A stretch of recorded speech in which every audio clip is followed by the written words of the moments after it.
नमस्कार दोस्तों। आज की हमारी इस वीडियो में हम आपके लिए अहोई अष्टमी व्रत की एक पुरानी कथा लेकर आए हैं। अहोई अष्टमी को संतान की लंबी उम्र और संतान प्राप्ति के लिए व्रत के रूप में मनाया जाता है। माता अहोई देवी पार्वती के एक स्वरूप मानी जाती हैं, जिनकी पूजा से महिलाओं की कुंडली में अच्छे योग बनते हैं। अहोई अष्टमी को अहोई आठें के नाम से भी जाना जाता है।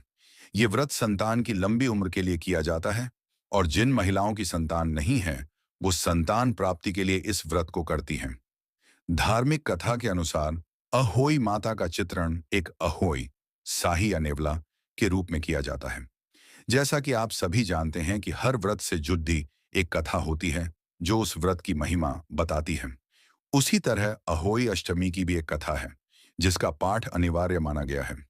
इस कथा को पढ़े बिना व्रत पूरा नहीं समझा जाता है।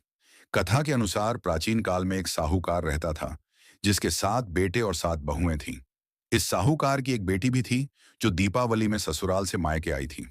एक बार दीपावली पर घर को लीपने के लिए सातों बहुएं मिट्टी लाने जंगल में गई तो उनकी ननद भी उनके साथ गई।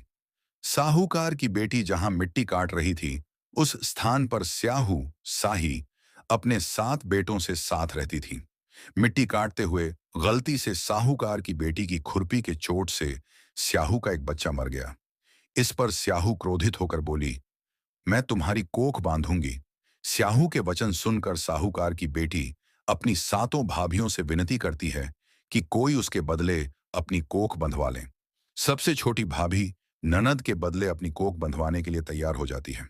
इसके बाद छोटी भाभी के जो भी बच्चे होते, वे 7 दिन बाद मर जाते थे। 7 पुत्रों की इस प्रकार मृत्यु होने के बाद उसने पंडित को बुलवाकर इसका कारण पूछा।